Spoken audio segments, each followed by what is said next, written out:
Good afternoon, everyone.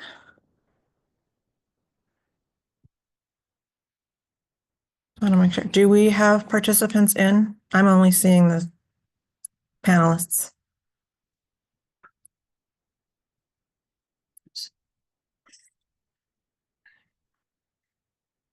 Well, I don't want to X out of that and make this. I'm afraid to touch anything because I don't want the whole presentation to go. Do you see that there's? Okay. Okay, great. I'm not the technical person, folks. This is Nicole. I am the executive director for the Kern Water Collaborative. I thank you for joining us this evening for our presentation of the Nitrate Control Program's proposed early action plan. Next slide, please.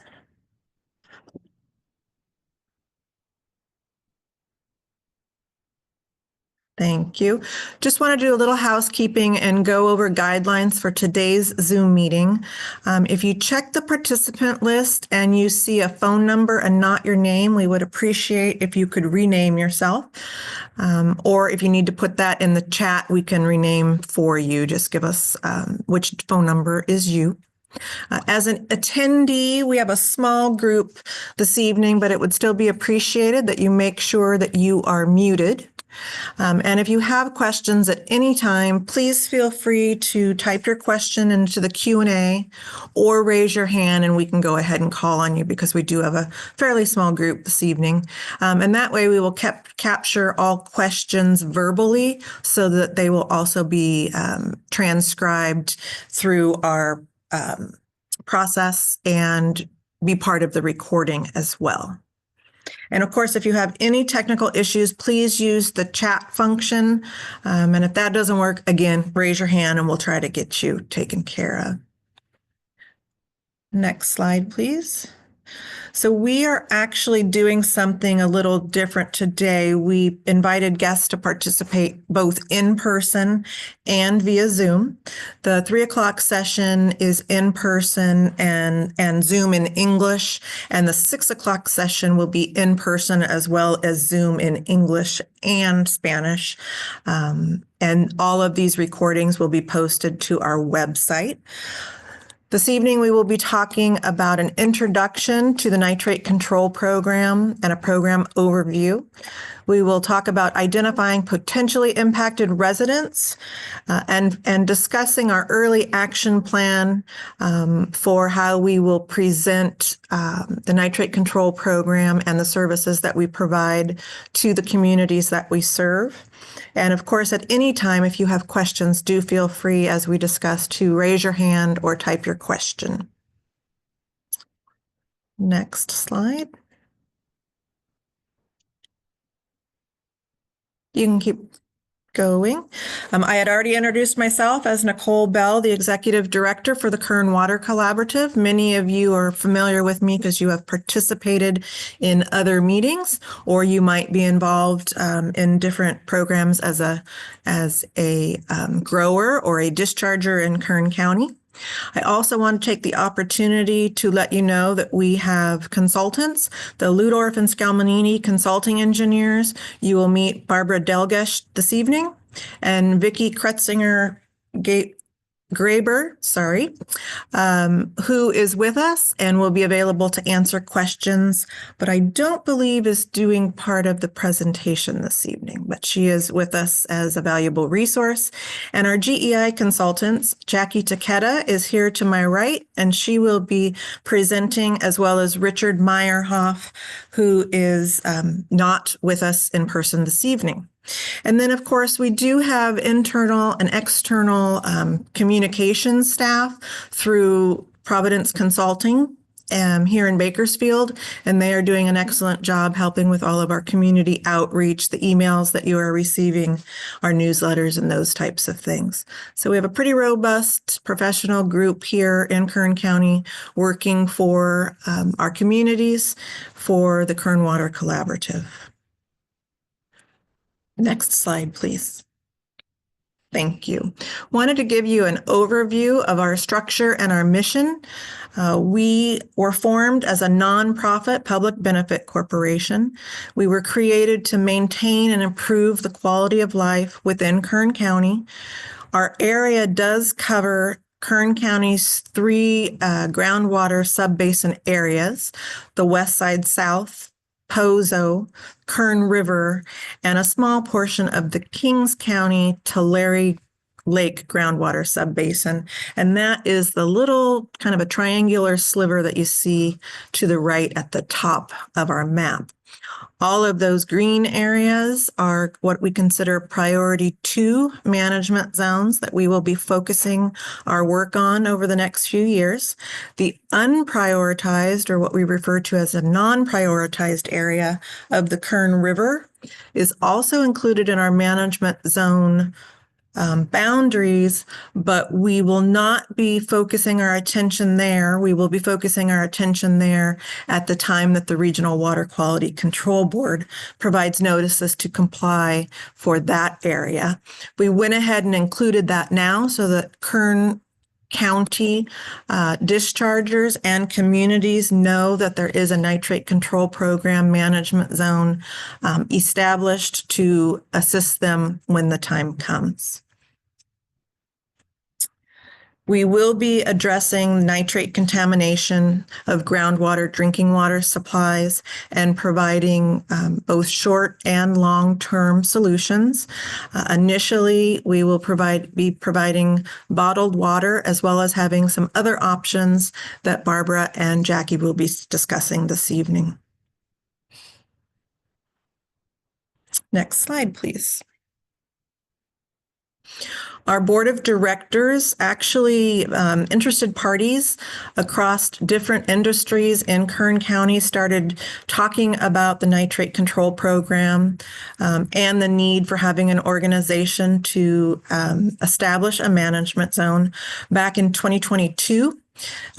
We then established a board of directors with 4 officers and 7 members. So there are 11 in total, and I am the sole staff person as the executive director. And then, of course, we have a very valuable team of consultants that are helping us with our technical work as well as our internal and external community outreach. Next slide, please. I will mention, or I had mentioned, that our groundwater subbasin in Kern is divided into 3 areas. We discussed those, the fact that a majority of the area is priority 2, so that is where our focus will be for assisting communities with nitrate and contaminated groundwater to ensure that they have clean drinking water if they do qualify for our programs. And at a future date, we will expand our coverage to include the Kern River area. I did want to mention that our board of directors, the 11-member board of directors, does come from industry throughout the county. We have irrigated ag represented, dairy and bovine facilities are represented, POTWs and wastewater treatment facilities have representation, as well as food processors, oil and gas. And I believe that covers all of the board members and the industry. So everyone has really stepped up. We started a couple years early to try to make sure that we were ready to go by the time the notices to comply were sent to the discharger community. That did happen in December of last year. So we are coming up on our 1-year deadline to have our nitrate control program management zone plan and early action plans developed and submitted by the end of the year, which the technical team, of course, will be speaking of this evening. Next slide, please. And now I will turn it over to Barb Delgesh, who is with Ludorf and Scalmanini, and she will talk to you about what the nitrate control program is. Thanks, Nicole.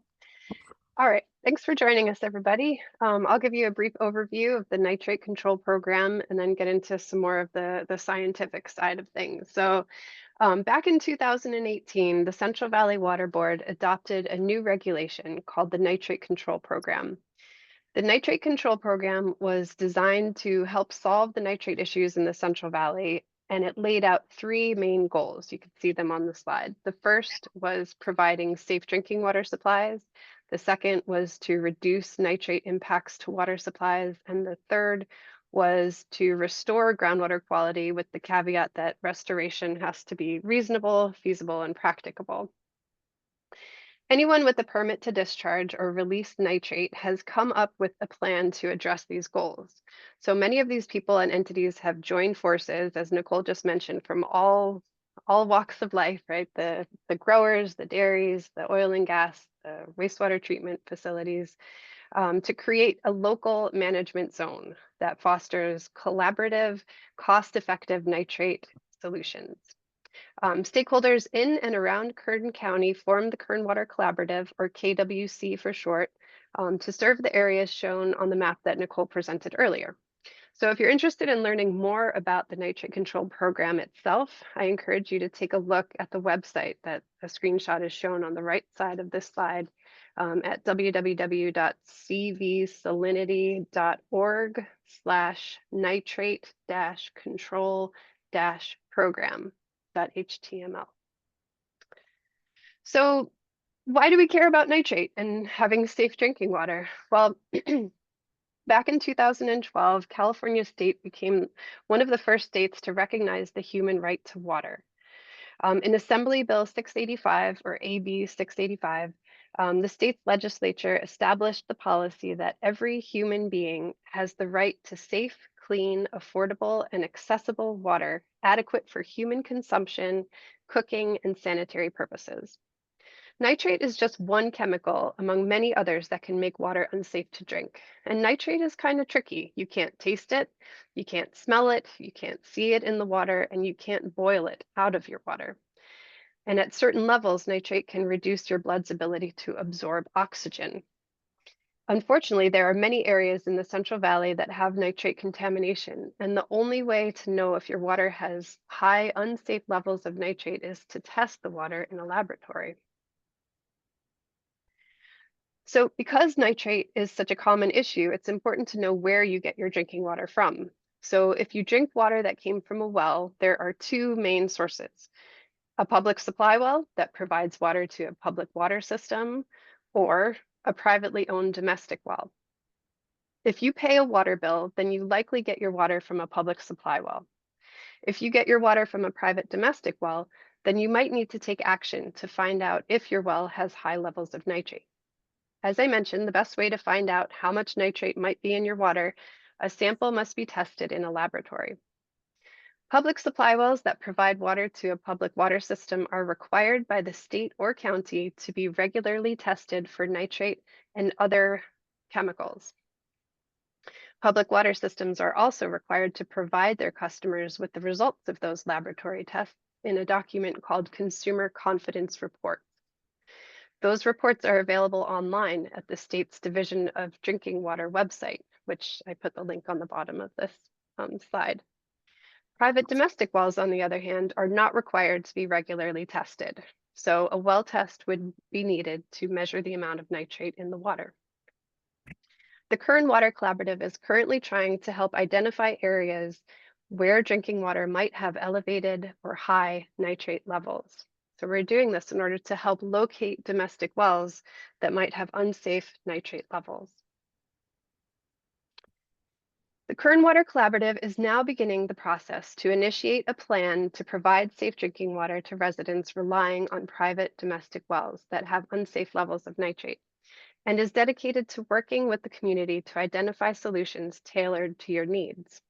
The Kern Water Collaborative has growers, dairies, wastewater treatment facilities, all the people we talked about, and sort of the subset of the list that's shown on the slide, working together to provide and identify these solutions that would be tailored to your local needs. But we need your input too. So direct input and engagement from residents about water solutions are vital for the success of this program. So now I'm going to switch topics and get into some of the science behind what we're doing to identify residents that might be potentially impacted by high levels of nitrate in their drinking water. The Kern Water Collaborative is using science to help us identify areas where nitrate is high and may be unsafe in groundwater, and use that to translate it into figuring out how many domestic wells and residents might be affected by nitrate. So we start by gathering as much data or information on groundwater nitrate conditions as we can. This involved gathering and compiling publicly available groundwater quality nitrate concentration measurement data and supplementing that data with requests to Kern County and the groundwater sustainability agencies in the area that might have extra nitrate data. We're most interested in recent conditions, so we focused on data from 2010 and on. We did some mapping to help categorize nitrate data into different well depth categories. And then we used a statistics tool to estimate nitrate levels in groundwater between known data points in order to develop maps of current nitrate conditions. We're primarily focused on the upper portion of the groundwater aquifer called the upper zone.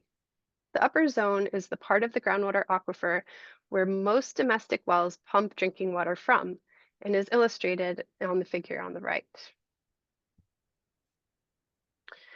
So we develop maps that show areas where unsafe levels of nitrate may be in the drinking water tapped into by private domestic wells. And we use these maps to help identify potentially affected residents in order to make estimates about the number of private domestic wells and the population of residents located in areas with high nitrate. The state has identified a safe drinking water limit called a maximum contaminant level, or MCL, for nitrate of 10 milligrams per liter as nitrogen. We are also concerned with levels of nitrogen and nitrate that may not currently be over the safe drinking water limit, or MCL, but are close. So for that reason, we're using the color scheme on the right to identify areas of elevated nitrate, where the red color will represent areas with high levels of nitrate above the safe drinking water limit, or MCL, and the orange color represents areas with nitrate levels above 3/4 of the safe drinking water limit, or above 7.5 milligrams per liter as nitrogen.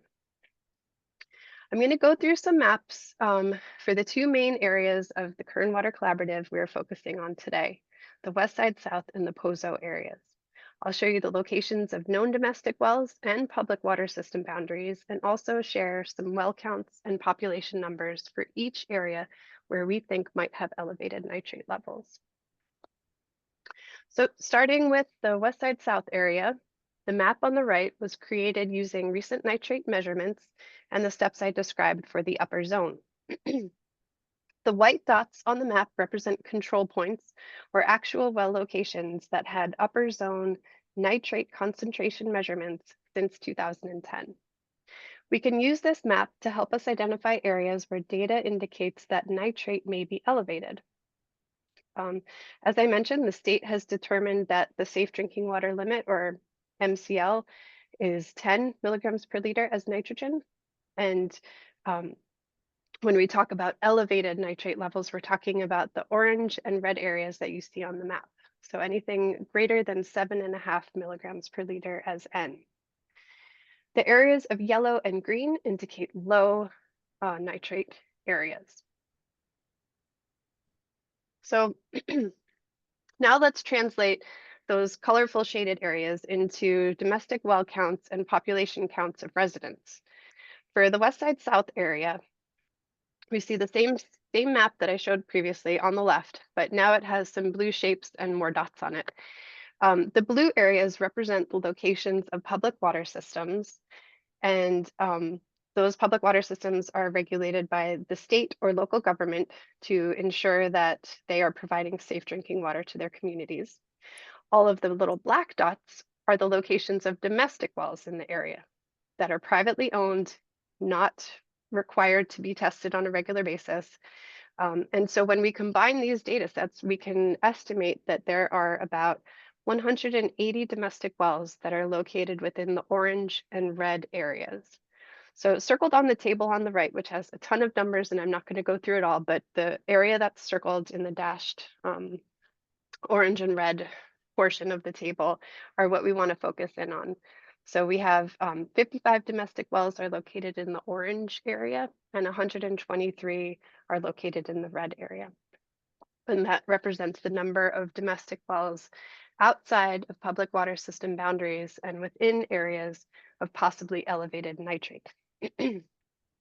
Translating those areas into populations, we can use the recent census data from 2023 and see the numbers all the way on the right of this table to see that there are about 650 residents living outside of public water system boundaries and within areas of possibly elevated nitrate. So that's the 117 in orange and 527 residents in the red areas.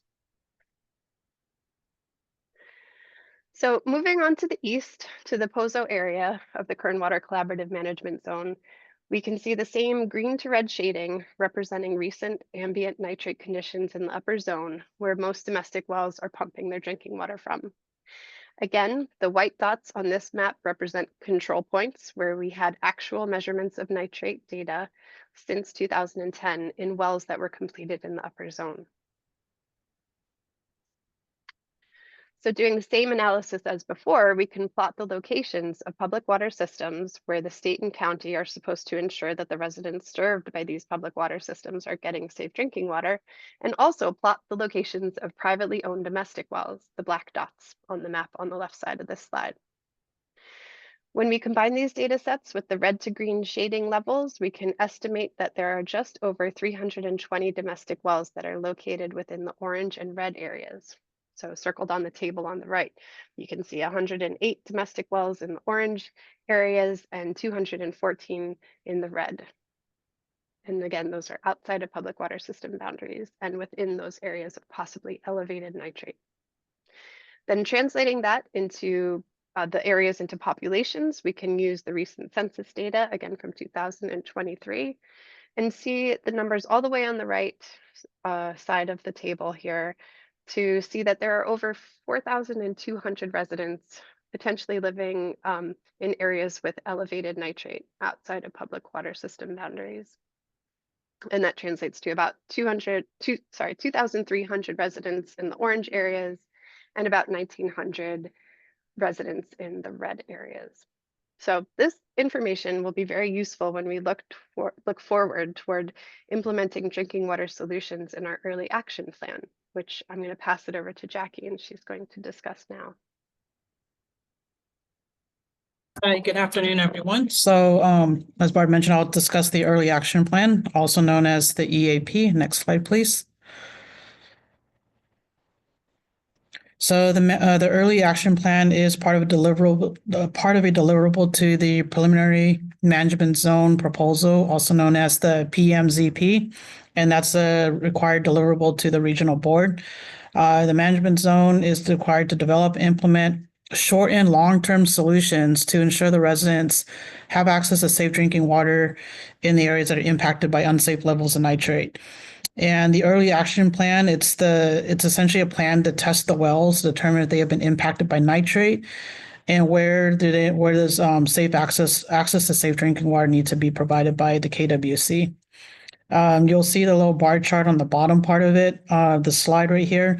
So the state and federal drinking water limit for nitrate is 10 milligrams per liter. And so essentially anything greater than 10 milligrams per liter, which is the red zone on the sliding bar on the bottom of the slide, is unsafe nitrate levels. The draft version of the early action plan, we are anticipating it to be available for public review and comment, hopefully within the next week or so. And you will be able to find that on the KWC's website, which is at kwcmz.org. Next slide, please. So we've identified for the early action plan, there are 4 main key elements, and I'm just going to go over the high level overview of that.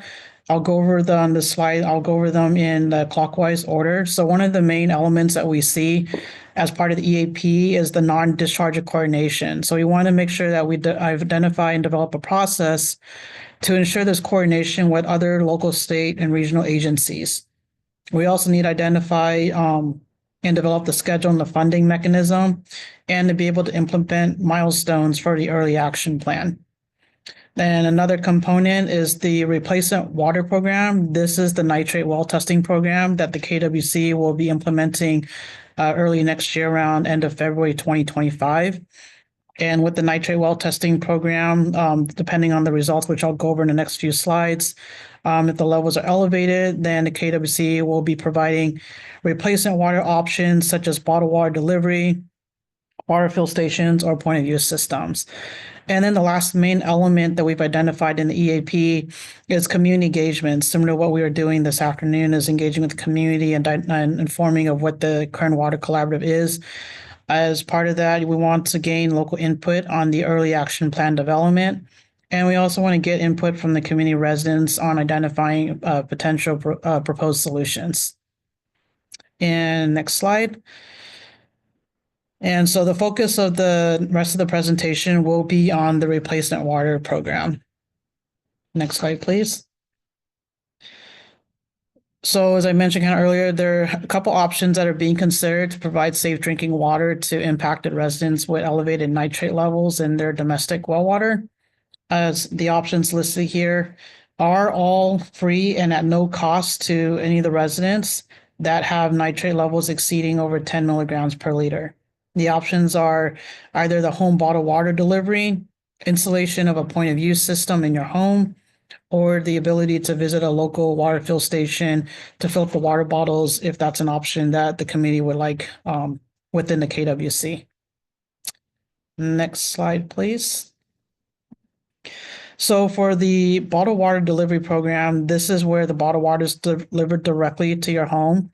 KWC will be contracting with the bottled water vendor, and the bottled water could be delivered in either 1, 3, or 5-gallon jugs monthly, probably at a minimum and monthly to the residents.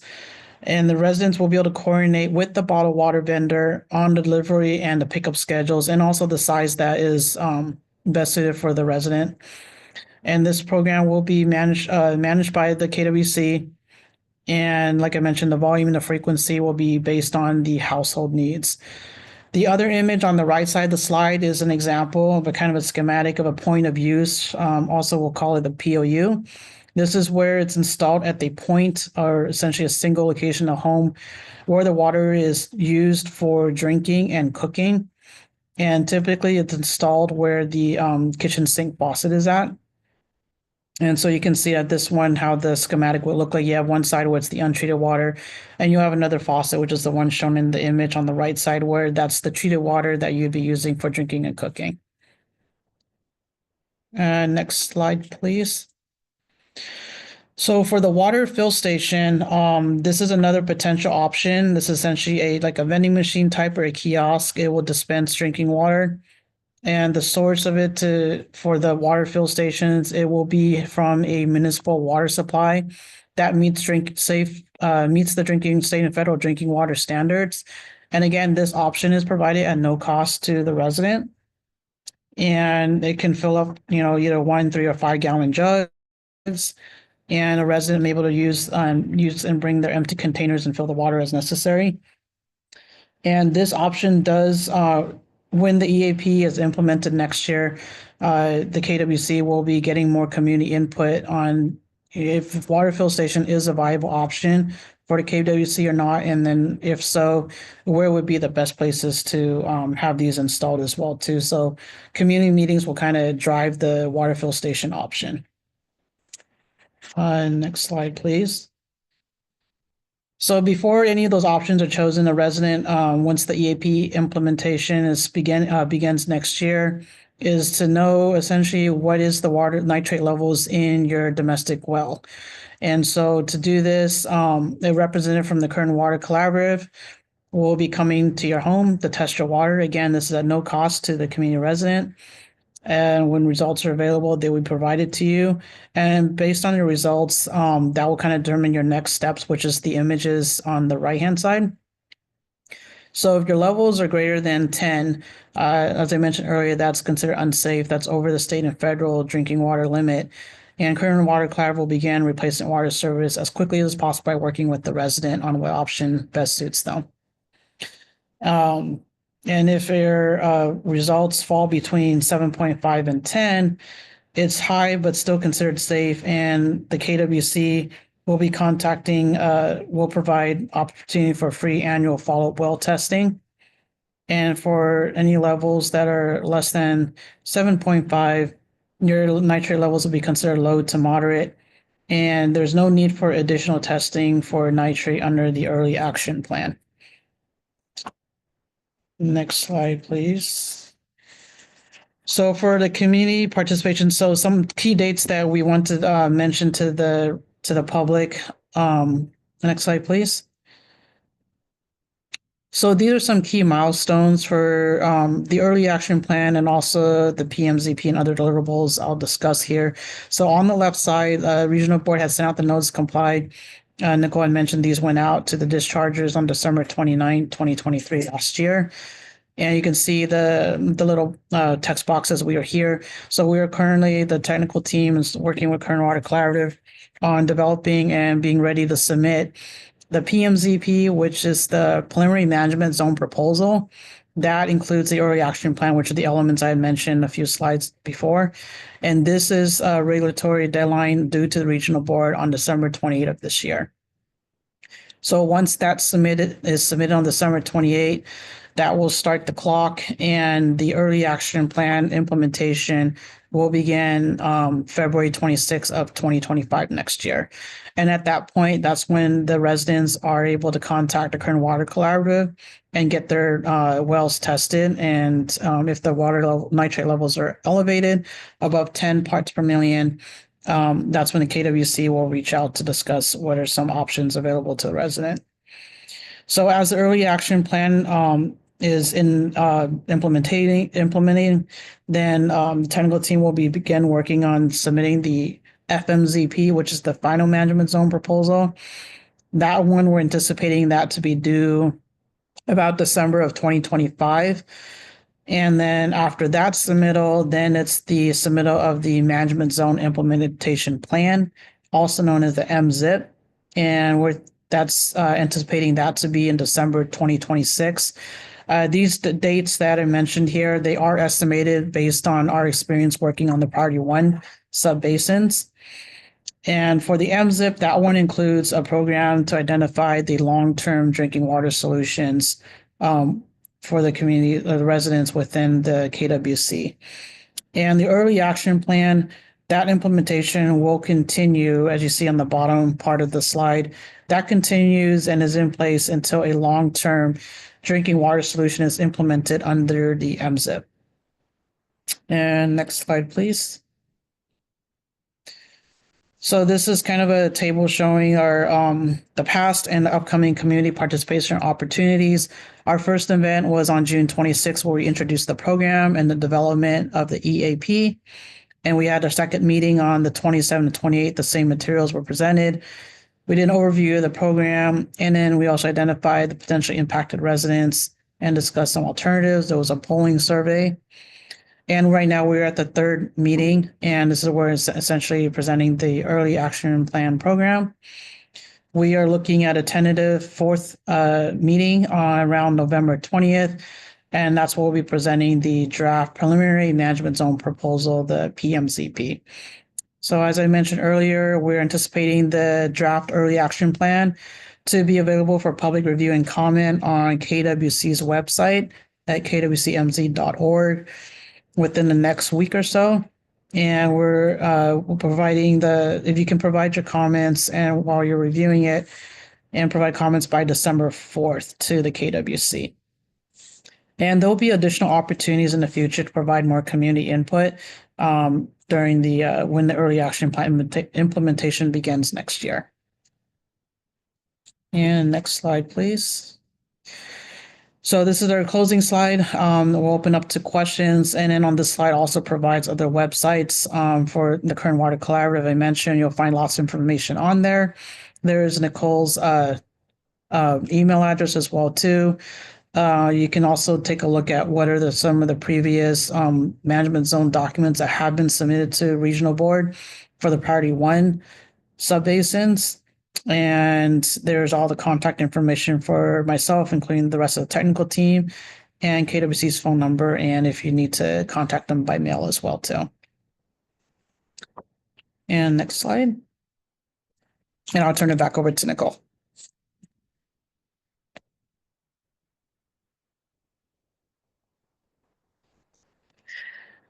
Thank you, Jackie and Barbara. Wanted to check with our guests today to see if you have any questions or comments or input you would like to provide now as to what you've heard this evening.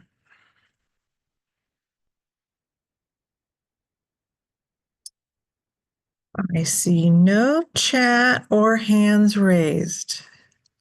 Wait, we do have one. Let's see. Oh, that was you. That's me. Somehow I put my own hand up. Sorry. If we don't have questions that you feel comfortable asking now or providing input, that is fine. You do, of course, have all of our contact information, so you are invited to reach out at any time. We do value input from the community, so we do hope that you'll take an opportunity to visit our website as well as look at the EAP once we have posted it and provide comments. Again, we're targeting the end of this week to have that posted. That's my question. Sorry, there is a question in the Q&A. The question is the nitrate data publicly available? Yes. So right now it isn't because this hasn't been released yet, this document that we're working on.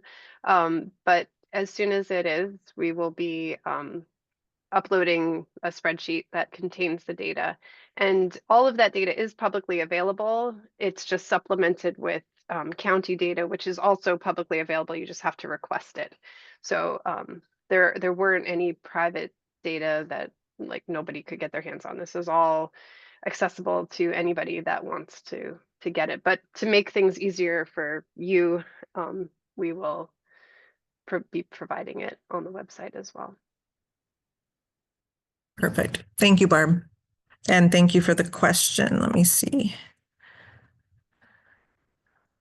All right. So if there are no questions or no further questions, do feel free to reach out. We will be sending an email probably early next week with this PowerPoint as well as a link to the EAP to give you early and easy access to it. And then, of course, we do invite you to participate in the meeting that we will be having. It does say tentative, but we will be having our next webinar on the 20th. Time to be determined, but I think it will be in the afternoon, same as this one is. But keep an eye out for our post that we send to you, as well as checking our website, and we will have all of that information published. All right. With that, we thank you very much for your time this afternoon and look forward to working with you in the future. Thank you.